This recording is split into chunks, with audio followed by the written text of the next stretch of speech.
Hey, folks, welcome to the BN Cubs podcast. I am Brett Taylor, joined by Michael Cerami. We are here on the eve. I mean, I guess it's eve. Today is the eve of opening day part 2 for the Cubs, part 2 of 4. They've got 4 opening days this year. And Michael's got a pretty big day on tap himself coming. So we're going to obviously talk about the opening series for the Cubs against the Diamondbacks and the week ahead. But wanted to note, in case anyone noticed, my background's a little different. I am in Arizona right now with my son. We are taking in spring training, doing that fun stuff. It's his first time ever going, so it's been very cool, particularly to see him reacting to the backfields. Like, until you do it, it's sort of, even for us like baseball knowers, it's kind of hard to explain what it's like to be walking around these backfields and all the players are just walking right around you, and they just literally might be sitting next to you on the bench watching another scrimmage that's going on. And so it's very cool to see, especially if you're a prospect nerd. We have really enjoyed, and my son's got some cool autographs on some baseballs that popped out of the fields. So yeah, we're having a good time. And as always, the BN Cubs podcast is brought to you by Ankin Law. That is where you want to go when you've got your legal needs. Howard Ankin and his crew, 312-6 million. We thank them as always for being our sponsor here at the podcast. So Michael, that's what's going on with me. Baseball adjacent. What's going on with you? Which this is arguably baseball adjacent too, in a way. Yeah. So we're recording this on Wednesday. We normally record it on Thursdays.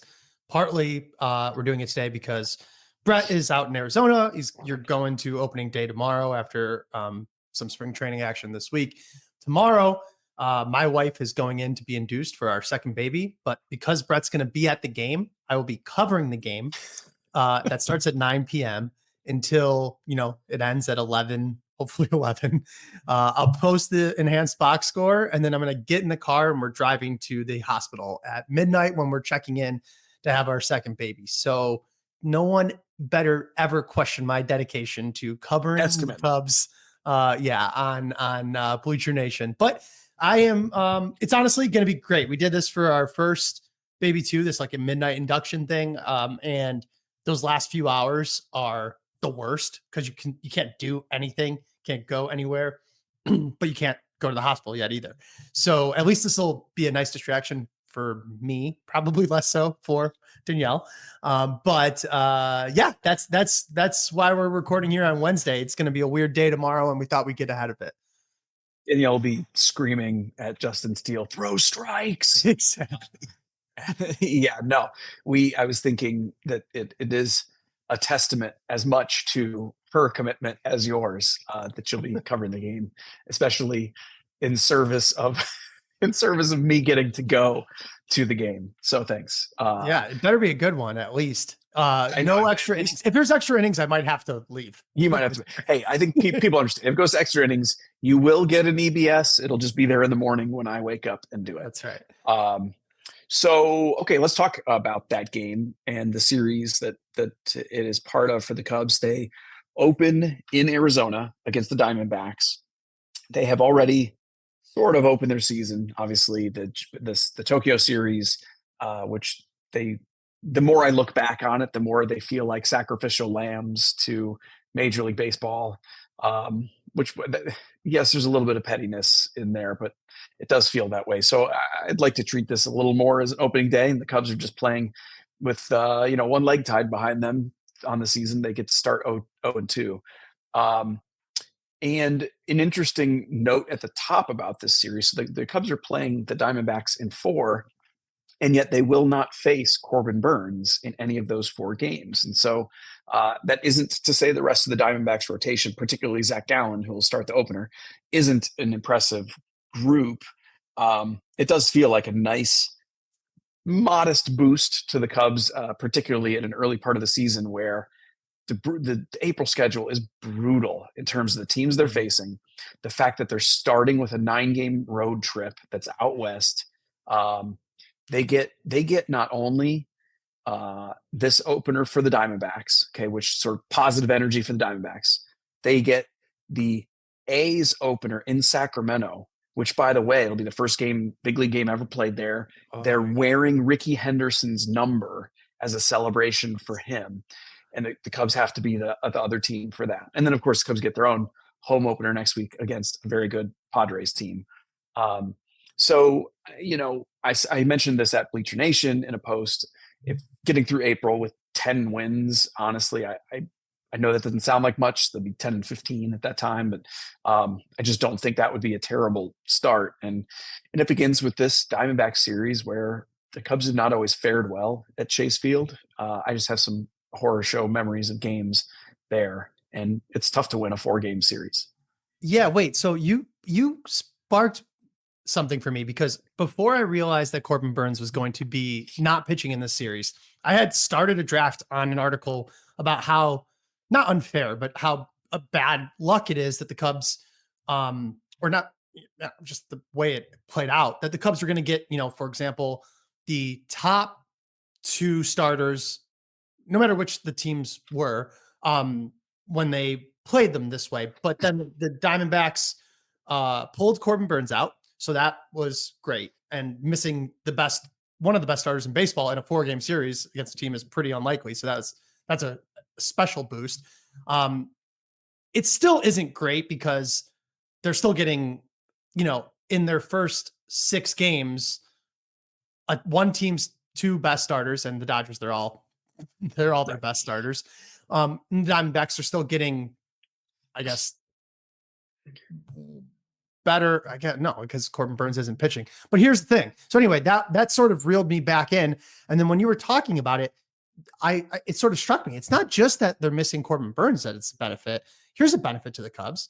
Justin Steele and Shota Imanaga are starting 4 of the Cubs' first 5 games.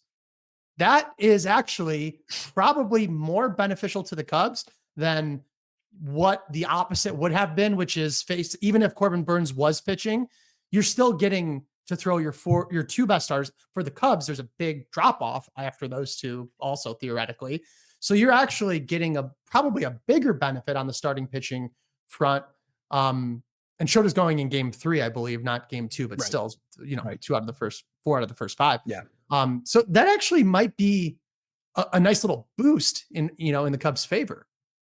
That's a good point. I mean, it would really sting if you had to use up your best 2 starters in Japan and then not have them available for a longer period of time thereafter. Yeah, and I think let's talk about the rotation heading into this Diamondback series. So the order, as Michael noted, it doesn't really matter. It's related to recovery from Japan and sort of the structuring. It's not as if Imanaga has been demoted to the 3rd starter, but he will go in game 3 following James Tyone in game 2, and Justin Steele's getting the opener. They haven't announced the 4th game yet, but the way the rest is lining up, it's going to be Matthew Boyd.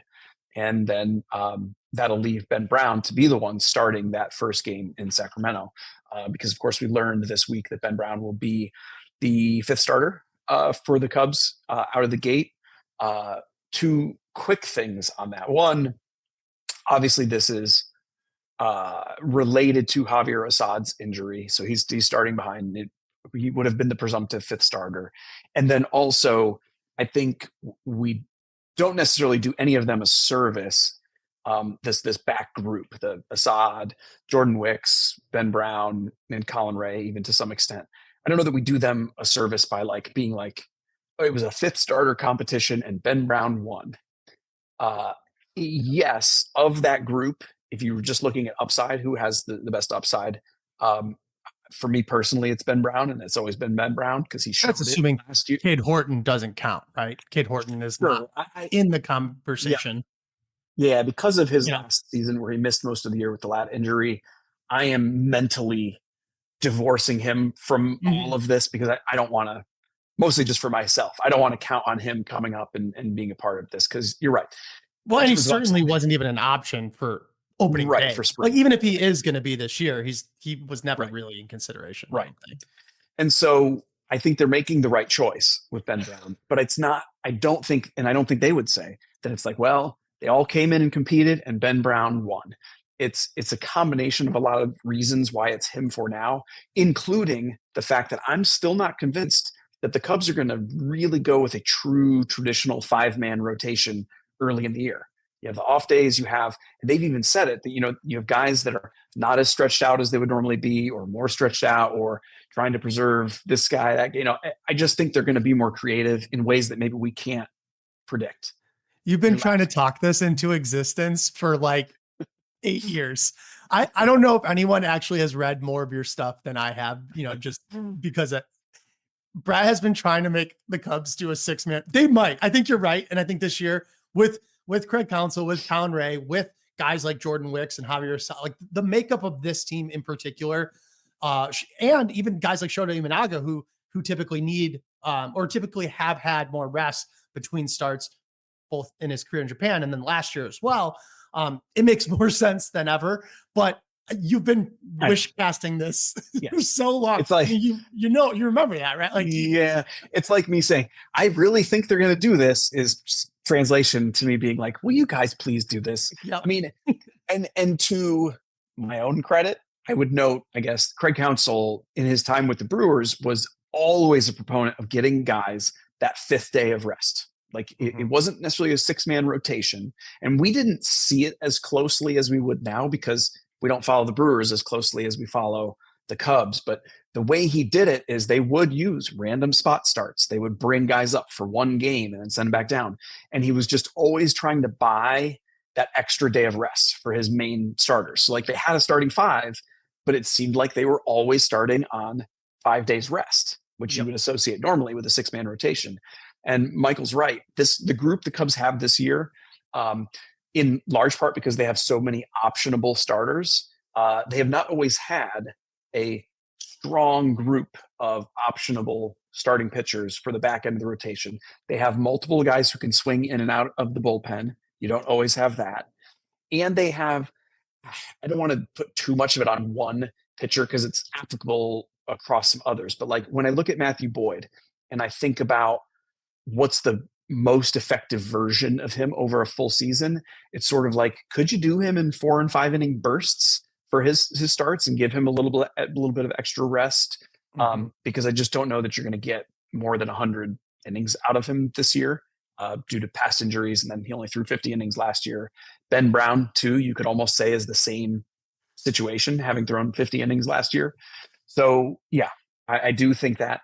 And, I don't think there's any crazy sneaky reason that they haven't announced Matthew Boyd yet for the final game of the series. I assume it has to do with when he's throwing on the side before the start. They just want to make sure he's good. But I do think we're going to see them looking ahead and being strategic about planning out who starts when, how much they throw, how to best use the bullpen in relation to that, especially because at the start of the year, you can lay out more plans. You can try to be more strategic because then you get punched in the face in a couple months and you're on the seat of your pants and you have to just adjust on the fly. It does make me, so there's a couple things too that you didn't mention that this allows the Cubs to do. For one, what a golden opportunity to see what Ben Brown can do as a starter. His value as a starter to the Cubs is significantly higher than that of a reliever. Even though, with that said, Ben Brown has the sort of the stuff, the makeup, the intensity of pitches and repertoire to be a dominant late inning reliever. So it's not like he's just would be defaulting into a long man role. Like that's not the alternative. But if they can figure it out, that's great. And so Javier Assad goes down and you could go the easy route and have Colin Ray start, or even Jordan Wicks, who's done it before, who made the Cubs opening day rotation last year. But you kind of get this opportunity now. And I wouldn't be surprised unless it goes like so well and assuming health the rest of the way, if he doesn't just stick in the rotation from here on out the rest of the season. There might be times when they move him into the bullpen to reduce his innings, or there might be times where they, like you said, sort of swap in an optionable pitcher for his or a different spot, skipping his spot in the rotation throughout the year. But this is like, it just presented itself, and they would be so silly not to take this opportunity. And that might sound counterintuitive because it's like they could have done it anyway, but I don't think you could have justifiably not given the job to Javier Assad to start the year had he been healthy and had a normal spring training. He's had success too. He is a young pitcher too. He doesn't have the pedigree, but he has 2.5 years now? 2.5, yeah. Doing it. How long can we do this? You know what I mean? Like there are red flags. I'm not gonna say there's a lot of red flags. There are red flags that it's not quite as repeatable or sustainable as it has been for a guy like Assad. But without this injury, I think he would have just been in the rotation. I do think that. So I am curious to see how they handle it once he gets back, assuming everyone's healthy. But I don't think, again, absent, he just rattles off maybe he makes 3 starts, 3 7-inning start. Like they won't even let him go that long, So like, it's hard for me to imagine it happening. But this also allows the Cubs then to not only keep Ben Brown stretched out as a starter, but also get another reliever in the bullpen. And they sort of were able to keep Brad Keller kind of almost directly because of this. And just like the Gage Workman, Vidal Brujan combination of injury and roster flexibility, the Cubs got to keep Brad Keller, who I will give you all the credit in the world, have been on from like day one of spring training. When you first saw him, you were like, whoa, what's going on here? Like, so I want you to this is just me teeing up for in any direction you'd like to go. Talk about Brad Keller. Cause I mean, you've been on him, so. You certainly hope when the Cubs, so they do this every year, this precedes Craig Counsell, of course, by many years, they're going to bring in 10 non-roster invite pitchers, right? And they're going to be a combination of post-hype former prospects, veterans that have to sign minor league deals, guys coming off injury, and so on and so forth. And you don't quite know what's going to click. We certainly don't on the outside. And I think the Cubs only have a modest sense because, of course, they wouldn't sign this many guys if they didn't know that you need volume in order for 1 or 2 of them to hit. But it does seem to happen every year. They'll keep adding from here throughout the season too. But with Keller, I was only aware as of the time of the signing. So Keller had gotten dumped by the White Sox last year. Now, for those who don't know, the 2024 Chicago White Sox were the worst team in baseball history. So if you are a former top prospect who was very good with the Royals and had fallen on harder times, and Brad Keller, and you can't stick on those White Sox, future's not looking so bright. And I knew he went to the Red Sox after that and put up some good numbers. Maybe it's a really, if the White Sox don't want you, if the 2024 White Sox think you're not good, that might be it might be the opposite direction. They're actually bad at evaluating players that, no, sorry, go on. I broke your shit. And I knew he had done well with the Red Sox in minor leagues in a sort of a relief thing. And I did wonder, as of the signing, I was like, I wonder if the Cubs are looking at him as a potential relief conversion, because he had been starting with the White Sox. And he was, of course, a starter with the Royals in his younger days. 2 things I didn't know at the time, and I couldn't have, predicted. 1, apparently Keller had figured out some mechanical issues, particularly with his legs, with the Red Sox right at the end of the year, in large part with the help of Craig Breslow, who was the president of the Red Sox, and of course was recently the VP of pitching with the Cubs. So he was already had a head start on working out some mechanical things leading into the offseason.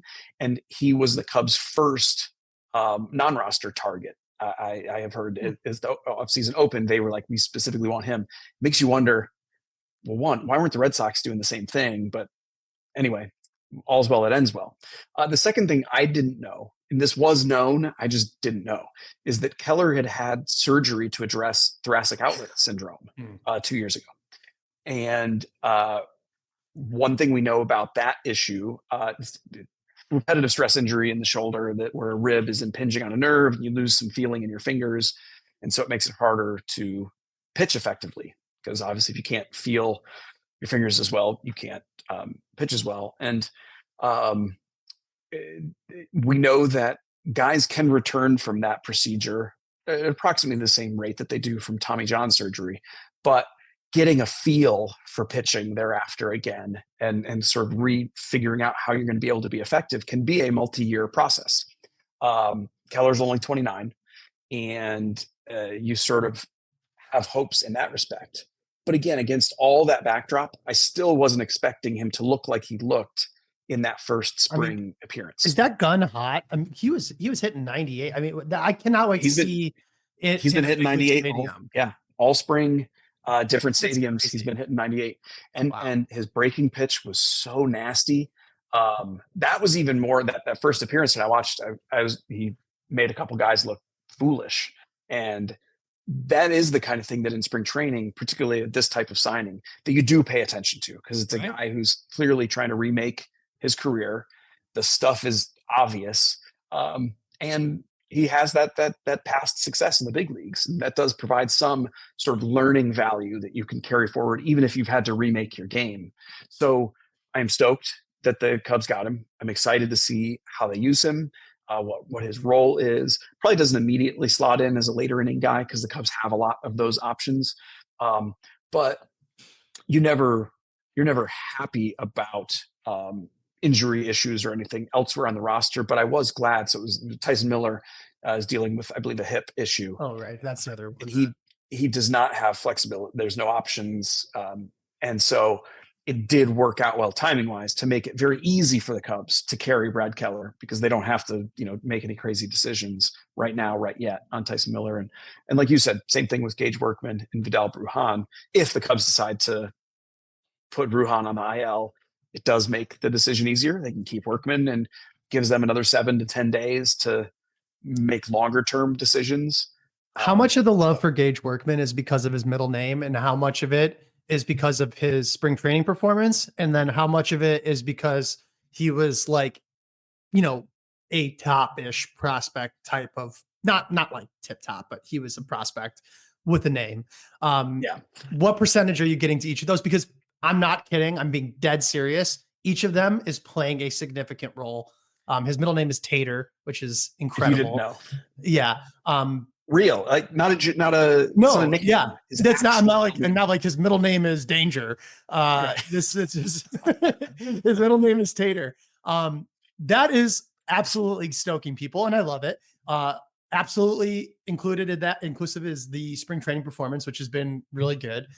Which whether that matters or not is up to you. And then part of it is obviously the prospect part of it, but like I genuinely think people are just like kind of excited about it. And it's so strange to me, because the Matt Shaw love is quite strong from the fan base. And this is sort of the position that he would play. I mean, the Cubs have been moving him around. He's played in the outfield. And I want to say another infield spot. I can't remember offhand. He's played third, short, and second. Yeah, I remembered him. I knew it was second. I was like, I didn't want to say short and sound like, a dummy, but I knew I saw him at short. And as soon as I saw him at short, and then they put him in the outfield a couple of times, it's like, oh, they want this to happen so badly, because that's them signaling it, right? And so, I'm excited about him too, but I struggle to see how it's gonna exactly work. I guess maybe that's when they talk about giving Nico Horner more rest early in the year. Maybe they go to him instead of Birdie. I doubt it. Birdie seems to be their first option there. Right. And it's not like you don't want Justin Turner's bat in the lineup when you need an extra bat. So it's like, I don't really know how it's going to work, but they don't have forever to figure this out. Again, someone else can get hurt, and that will happen. But this wasn't like a forever decision when he sort of is making the roster over Brujan. If it happens. If it happens, right, which we don't even know, which we're going to find out maybe when you're listening to this podcast. Yeah, by the time you're listening. You might have already seen it. But anyway, I guess I started this with a stupid question about his middle name. No. You just wanted to talk about Tater. I get it. No, I mean, I do think it's a combination. Think of the obvious shirts they can make with that middle name. Which, by the way, a gold mine. Hey, I love my purple shirt. Oh my God. I was trying to explain to my son what the joke is. And he's like, it is a purple shirt. I'm like, yeah, that's the joke. That's the joke. Yeah. So no, with Workman, I think part of it is Cubs fans, and all fans have a long and tortured history with falling in love with huge spring performances. That's part of it. Mm-hmm. I think him being a name prospect that you got out of the Rule 5 draft, that always creates another layer of like, oh my gosh, the Cubs got this guy for free.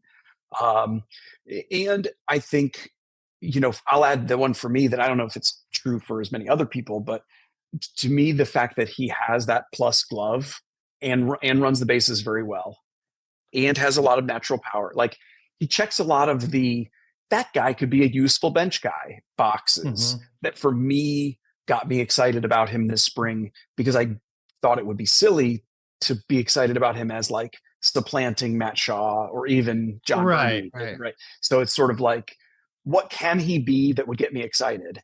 And he lived into that this spring. And if the Cubs can believe in Ian Happ stepping into center field again, if he needs to, just very briefly, like second half of a game of something, if PCA gets hurt or a 1 day off, then you'd have Gage Workman able to play a corner or Seiya. Then you don't have to carry Brujan. And maybe in those 7 to 10 days when you have to make a decision, again, we have to keep caveating. We don't know if there's an IL decision coming for sure, but because maybe they make this decision tomorrow. Maybe they say, all right, Brujan's going to hit waivers.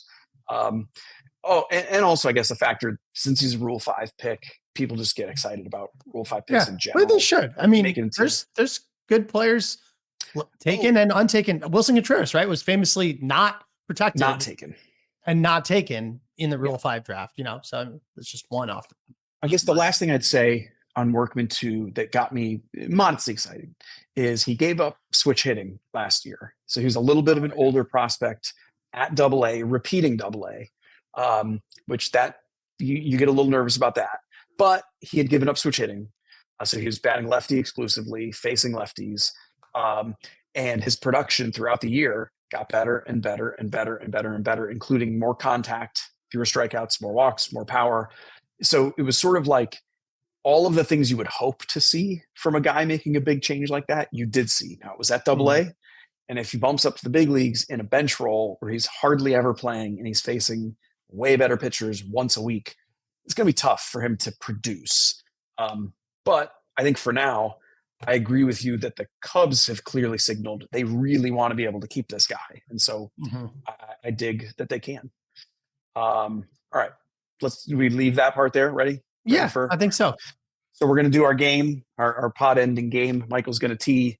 It's my game this time, but he's going to tee up sort of a little sponsor break. Yep. The game of the week this week is brought to you by our brand new sponsor, Feldco. I'm certain you've heard their jingle. They are the home renewal experts, Feldco, the home renewal experts.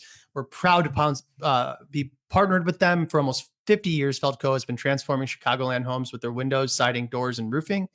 Now that I think about it, roofing, that feels quality windows, siding, and doors. Yeah, they must have added roofing. Feldco is family owned and pride. They're going to be like, Michael, we've been doing that for 50 years. Feldco is family owned and prides themselves on delighting their customers with products made in the U.S. and designed specifically for the Midwest. Feldco offers the perfect balance of beauty and energy efficiency. And I pledge to them to read better out loud next week. So if you need any of that, please go to forfeldco.com, and they are your, one-stop shop for your home renewal needs. They are the sponsor of this week's game, and we thank them for doing that. All right, Brad. Was that your first sponsored read? Yeah, I've never done that before. It's not easy. I know how to read. I swear, it's very difficult. Listen, let me make you feel a little better. So when I was doing the previous iteration of the podcast, since I was hosting, I had to do a lot of the ad reads, and we had to do a lot of takes. Like, see, we're doing this like basically live. It's just one shot. No, I had to do a lot of takes because it's a lot harder than it seems to, like, I don't know why make it sound like the way you want to make it sound. So I thought you did great. Thank you. Okay. So this week's game, obviously we are on the verge of opening day. I was thinking about how I'm excited that I get to go. I don't get to go to a ton of road opening days for the Cubs. And I started to think, I'm like, when was the last time I went to a road opening day for the Cubs? And I realized it was 2018. Now, I'm not going to say anything else yet. The game here, by the way, is just a series of questions. Okay. So 2018 was the last time I went to a road opener for the Cubs. And I realized that, that's a very notable one. Why was the 2018 2018 opener for the Cubs, a very notable one, Michael. Okay. Is that Kyle Hendricks' complete game? Didn't he? Nope, He opened. That was one of them. He'd opened a season with a complete game shutout, right? I think it might have been. That was the pandemic year. Okay. So 2018 was probably still Lester. Well, was it the season opener? It was the season opener. Lester started it. So probably Lester then, right? Sometimes I remember they switched off Lester and Arrieta, and it was funny because it was the opposite. I love, by the way, that you're not immediately getting this. It's going to be delicious when you realize what it is. Okay, 2018 this has played out road perfectly. Opener, John Lester on the mound, and it's the game where he ripped his pants and had to go back into the. No, that didn't actually happen. Can you give me a clue? I don't know why I can't. Okay. 2017 to 2019 is such a jumble of teams. No. I wouldn't do that to you. But here, let me ask it again and see if you can. Why was that a notable opener, Michael? Oh, because I remember now. Florida. Yes, I got it. Okay. Ian Happ hit a leadoff home run. I remember this actually a lot because I had made a bet online with nobody. Nobody asked me to do this. I just tweeted that I would jump into Lake Michigan if Ian Happ led off the season with a home run. He had hit like 9 homers in spring training that year. Like hit a monster ridiculous. And we're saying that like that Cam Smith and Gage Workman had these huge springs. They had 4 homers. Like Ian Happ had a ton of homers. And everyone, for some reason, gives JD credit because on the broadcast, he says something like, oh, wouldn't it be great if Ian hit a home run here? I'm like, he didn't jump into the lake. I'm the one who called it. Anyway, that's my little gripe with the broadcast. So yes. And you were stuck in traffic or something. And I was like trying to text you. And I was like, something's happening. And you were like, I can't help right now. And I was like, okay, just so you know, when you get back, this is going to be like a little bit of a thing. And so I jumped into Lake Michigan. And next thing I know, my wife, who was on vacation in Mexico with her girlfriends, one of her friends was running on a treadmill and they had a TV on it. And I popped up on the ESPN screen on the treadmill. And that's how my wife found out about it because I didn't get a hold of her yet. So it was amazing. 2018. Yeah, I had no idea it was happening. I was stuck in traffic trying to get to the game. I was listening on the radio, so I knew that it happened homered, but I had no idea Michael had done this whole thing. And it was a delightful thing to arrive to. And I remember after the game writing up the coverage of what you did as a post for BN. It was pretty fun to be like, and here's what everybody was saying about this crazy Cubs fan. Yeah, that was a pretty weird day. My name is Michael Cerami from BleacherNation.com, and before today's Cubs game, I made a bet that I'd jump into Lake Michigan if Ian Happ hit a leadoff home run. That's exactly what he did, and I'm a man of my word. So here goes nothing.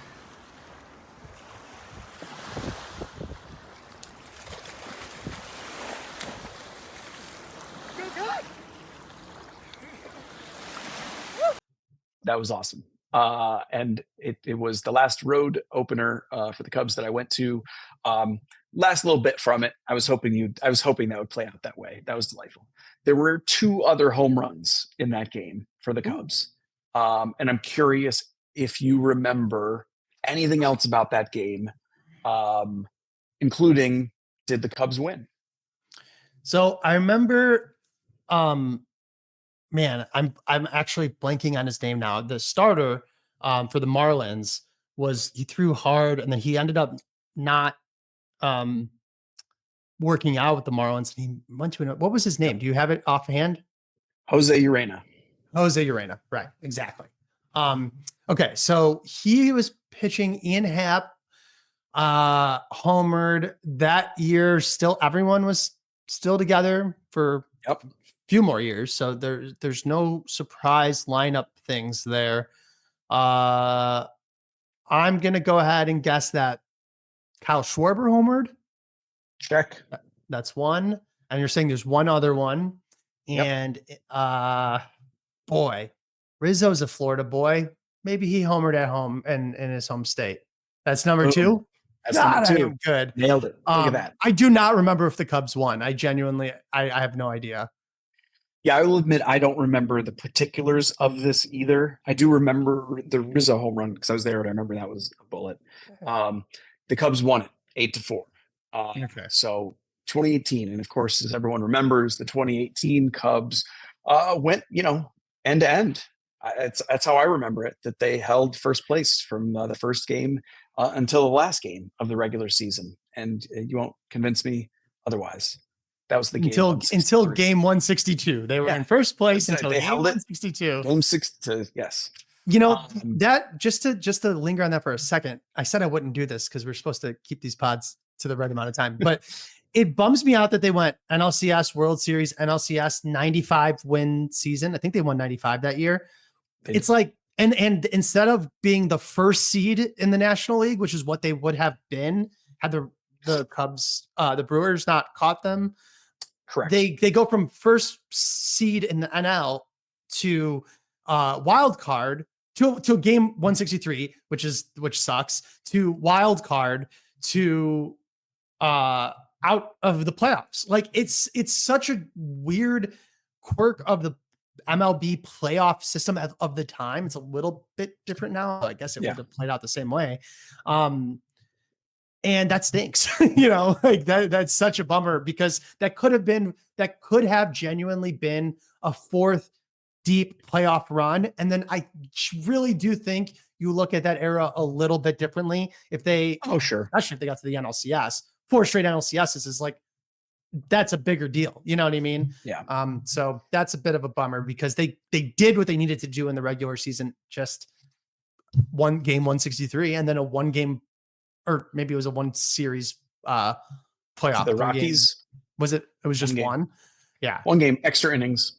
Brutal. It was, it was, what was the guy's name? Just don't swing. Oh boy. Oh yeah. People, that was, no. Anyway. You get so mad at him. I was so mad. He was like the worst hitter ever. Yeah, he can't hit, but he could run. And it was like the Rockies pitcher couldn't throw strikes. He's like, literally just don't swing. Yeah. That's 2 pods in a row, by the way. They will have featured me saying literally just don't swing. That's true. I'll try to work that into. I just thought it was your age catching up with you that you forgot. And there's you doing that 5 times in a row. There, we can work those in. Yeah. All right, folks. I'm Brett Taylor. That's Michael Cerami. This is the BN Cubs podcast presented by Ankin Law. We love you and thank you for listening. Thank you to our producer, Addison. And we look forward to this week of Cubs baseball. The real regular season is here, and we will be back at you next Thursday to talk about what has happened. Take care.